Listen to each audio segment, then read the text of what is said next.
Assalamualaikum warahmatullahi wabarakatuh. Selamat pagi anak-anak. Jumpa lagi dengan Bu Andri dalam pelajaran biologi pada hari ini.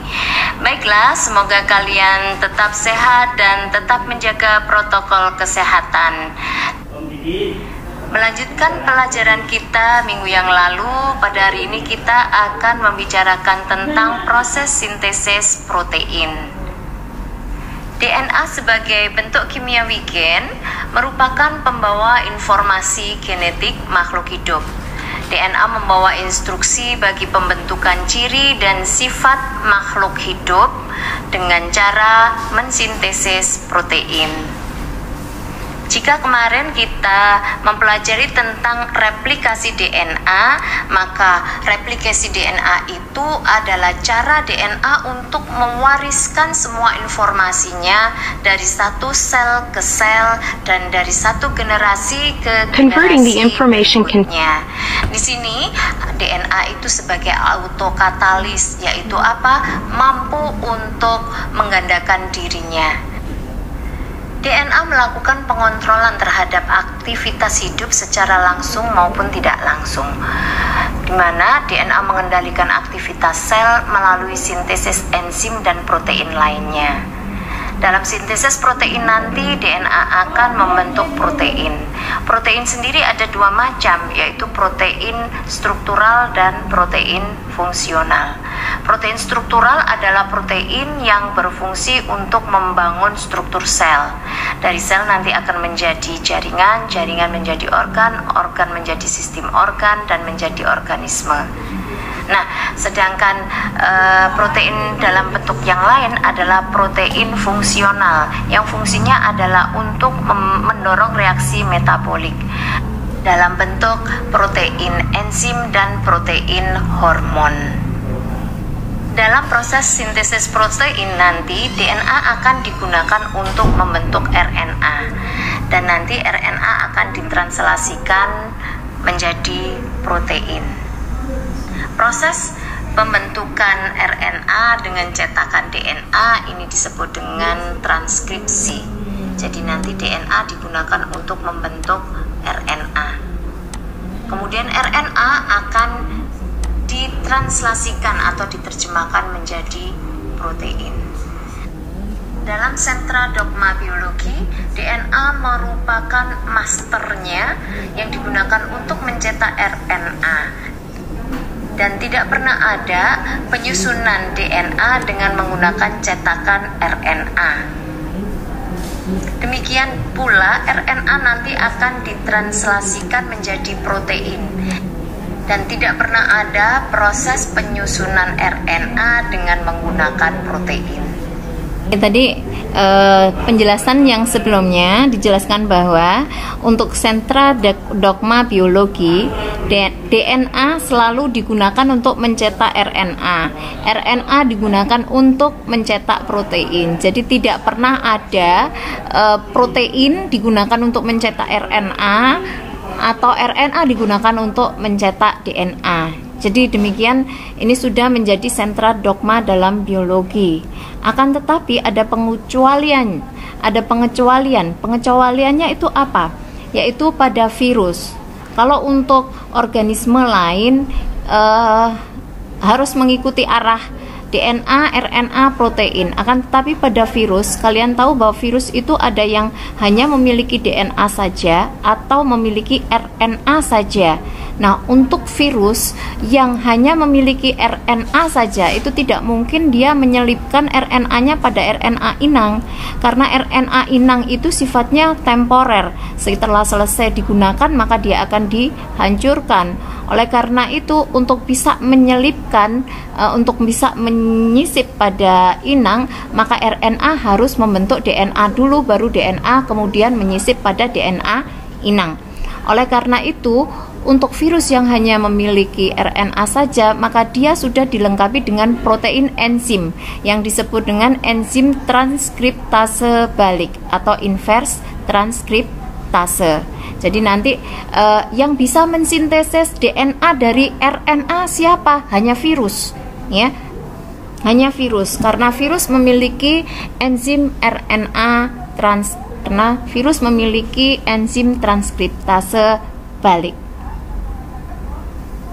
Baik, kita lanjutkan pada perbandingan antara DNA dan RNA. are named for the type of sugars they dengan cepat saja. Apa bedanya DNA dengan RNA? DNA singkatan dari deoksiribonukleik acid, sedangkan RNA tersingkatan dari ribonukleik acid. Bedanya pada apa? Pada gulanya, gula ribosanya. Kalau gula pada RNA itu adalah gula ribosa, maka pada DNA gula deoksiribosa. D berarti kurang, oksi berarti oksigen, berarti pada DNA itu gulanya kekurangan satu atom O. Kalian lihat di sini. Di sini OH dan H, di sini OH, OH. Kemudian perbedaan yang lain apa? DNA is made with deoxyribose sugars. RNA is made with ribose sugars. Perbedaan lainnya adalah pada basa nitrogennya. Timin ini adalah basa pirimidin. Basa pirimidin pada DNA itu terdiri dari timin dan sitosin. Akan tetapi RNA basa pirimidinnya terdiri dari urasil dan sitosin. Dia tidak punya timin. RNA tidak punya timin, sehingga nanti T akan diganti dengan U. Timin diganti dengan urasil.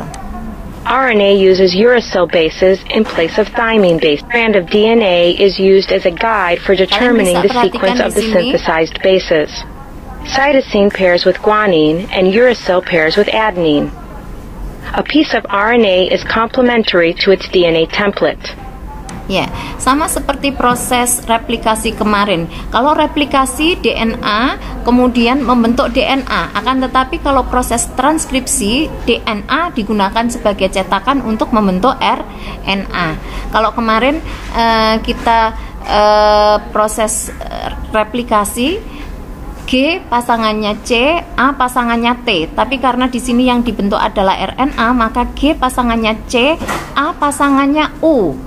Awas, hati-hati, RNA tidak punya timin, tapi punyanya urasil, sehingga nanti semua timin akan digantikan oleh urasil. A, U, A, U, C, G, C, G, T. Nah, T kalau ini kan karena memang DNA ya tetap T, pasangannya A, tetap G, C, A, U. Oke? Baik anak-anak, apa bisa diikuti penjelasan saya? Tolong responnya. An organism's DNA is generally double-stranded.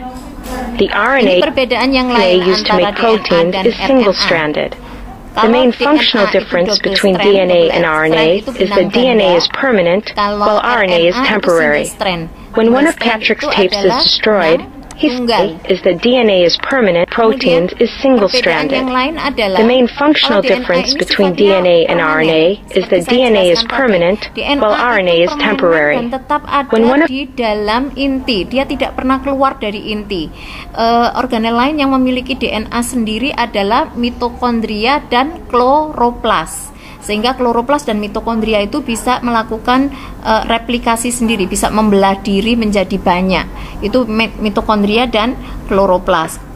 Kemudian berarti DNA bisa ditemukan di dalam inti, di dalam mitokondria, dan di dalam kloroplas.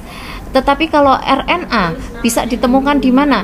Bisa ditemukan di inti, bisa ditemukan di sitoplasma, bisa di kloroplas, bisa di mitokondria. Jadi RNA ini lebih luas penyebarannya. Nah, bedanya apa? RNA ini adalah perangkat untuk sintesis protein. Ketika sintesis protein selesai, maka RNA bisa dibongkar. One of Patrick's tapes is destroyed. Seperti tadi ilustrasi pada he simply makes another copy. Ada kaset, However, ada musik yang kita dengarkan. DNA itu adalah masternya. Kemudian kopiannya adalah RNA. Kemudian RNA ini bisa kita nikmati, bisa kita dengarkan apabila kita masukkan ke dalam player. Kalau dimasukkan ke dalam player, keluarlah musik dan kita bisa menikmatinya. Kalau kasetnya rusak, if the original CD is destroyed, masternya masih ada. Akan tetapi kalau yang rusak masternya, nah itulah yang terjadi pada peristiwa mutasi. Kalau mutasi itu yang terjadi kerusakan pasti DNA. Kalau mutasi terjadi kerusakan pada RNA, enggak apa-apa. RNA rusak, ya ben wae rusak, nanti dibentuk lagi. Kan masih ada masternya, begitu. Tapi kalau masternya yang rusak, maka ini yang dinamakan peristiwa mutasi genetik. The songs are lost forever.